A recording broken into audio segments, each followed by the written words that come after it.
Suspense Comics number 3, the most expensive non-superhero comic in the hobby. Even low-grade copies can sell north of $100,000. If you like deep dive comic book videos, this is the one for you. Tom, Ben, and I are going to talk about what's commonly known about this book, then move to speculation and outright conspiracy. What's known? This book gained fame in the early 90s as it was prominently featured in the Gerber photojournal on the inside cover. Gerber evaluated the book as a 9 on a scarcity index, believing only 6 to 10 existed. Now we know a few dozen exist. The combination of the amazing cover and the perceived ultra rarity has made this book a grail among seasoned collectors. And by the way, Ben and I both own copies, full disclosure. Let's talk about this cover, considered by many to be the best of the Golden Age alongside Detective Comics 31. The cover artist, Alex Schomburg, is among the most well-known of the Golden Age. In particular, his work with Captain America and Marvel Mystery. However, Suspense 3 is considered to be his masterpiece. Published by Continental in 1944, Schomburg rendered a sacrifice scene with what appears to be a team of hooded KKK Nazi goons, a lady in bondage, and an outmatched hero in the corner. The cover is delightfully busy and contains many mysteries. One of the biggest is this blur in the sky. Yep, that's not an erasure on this copy. It's on every copy. We'll talk more about that later. Also, there's much more to discover. I've owned my copy for over 10 years and recently noticed something. If you zoom in around the lady, you can see what appears to be spikes. Is she surrounded by a bear trap? Perhaps the biggest question is what inspired this crazy scene? And for this question, I want to turn to my friend, Ben Labonog. Why this cover came about, this is all speculation, right? John Berk, who was a famous Golden Age and Silver Age comic collector, he wrote a very short article in the Comic Book Marketplace fanzine, February 1996. In this article, he brought up a couple of things. Number one, the Suspense 3 was published in April of 1944. That was the cover date. Now, John Berk brings up in this article that a Harvey comic, All New Comics number 8, had a publishing cover date of May of 1944, about a month later than Suspense 3. Apparently, New Comics was being published every couple of months, I think. So there was a little bit of a gap there. They needed the cover a little earlier ahead of time. Did he do the New Comics 8 first? Or did he do the Suspense 3 first? You know, Suspense 3 was published first, but maybe the concepts crossed over. The covers are essentially of a swipe of each other. I mean, the concepts are there. Not exactly the same. But, you know, you have the downward sword, and then you have the girl in bondage, heroes trying to save her. But the other interesting thing about All New Comics 8 is there is a text piece on the interior, and it's titled The Story Behind the Cover. Now, it's not the story behind the cover of All New Comics 8. It actually matches the Suspense 3 cover. Basically, what it's about is it tells a story of a French general's daughter named Mariana Leclerc, who was captured in the North African desert by some Nazis, held as prisoner. The details in that text piece reveals that it's kind of identical to the Suspense 3 cover right there. But it is an interesting thing to consider that John Berk brings up as far as which cover Schomburg drew first. If so, how does that text story correlate to the cover? These are two different companies. You know, we're talking Continental versus Harvey. So it's a little bit of a mystery, but the fact that they are within 1 month of release of each other, you have to consider that Schomburg had a connection between the two. Perhaps he swiped his own work. Let's go from speculation that's retread, in a sense, to brand new speculation that might be crazy far out, but I enjoy hearing about. Tom, what you got?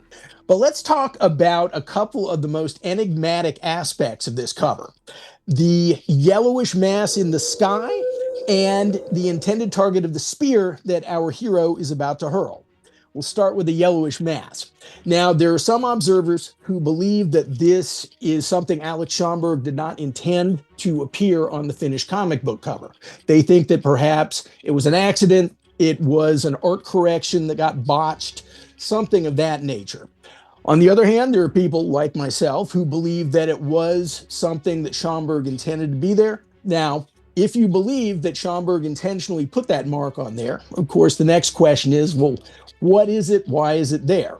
I think the most logical explanation is that for some reason, Schomburg wanted to represent a meteorological phenomenon that is technically called a paraselene and colloquially called a moondog, which is a secondary faint image of the full moon, which can appear in the sky next to the real full moon if atmospheric conditions are right. That does seem scientific and logical and sane, but let's keep going on to Crazy Town now. I ask myself, is there any artwork that has two images of the full moon in it? And apart from a painting from the 1840s that seemed kind of dull and uninteresting, there is the 1929 surrealist film Chien Andalou, which translates to An Andalusian Dog. It's about 22 minutes long, and anybody who's ever seen it remembers the first little vignette in that film, in which there is a full moon shown, a narrow cloud band passes across the face of the moon, and then we see a man who has an old-fashioned straight razor slice through what we are supposed to think is a woman's eyeball, in contrast to the full moon with the cloud. Now, that film, I think, was fairly well known when it first was released in the late 20s. Alex Schomburg worked for National Screen Service doing artwork for promotion for films from about 1924 to 1944. So it's at least conceivable that he might have been aware of that film. And certainly if he ever saw it, I bet that little vignette at the beginning stuck with him. Here's my personal conception of what's going on here. The yellowish mass is a powerful supernatural entity which is being brought forth into our world by the terrible ceremony that we are seeing played out on the cover. This entity isn't fully manifested yet in our world. It's vaporous and indistinct. And I would love to see a major auction house or a big league dealer take some scans of the cover of Suspense 3 and put them in the hands of a digital image enhancement expert and ask them, hey, can you pull any details out of this thing? And when I look at that image, and I've spent a lot of time doing that, the overwhelming impression that I have gotten is that what we are seeing is a malevolent-looking, grinning human face, and the little gap through the bottom is the brow and sunken eyes that you don't really see. And it looks to me like the Joker, who of course was well known in the Batman comics by 1944. It also looks like the character Gwynplaine from the silent melodrama film The Man Who Laughs. Gwynplaine was, of course, the inspiration for the appearance of the Joker, or that's what Bob Kane said. Is it possible that Alex Schomburg was trying to put some sort of little Easter egg type image in there? I don't know.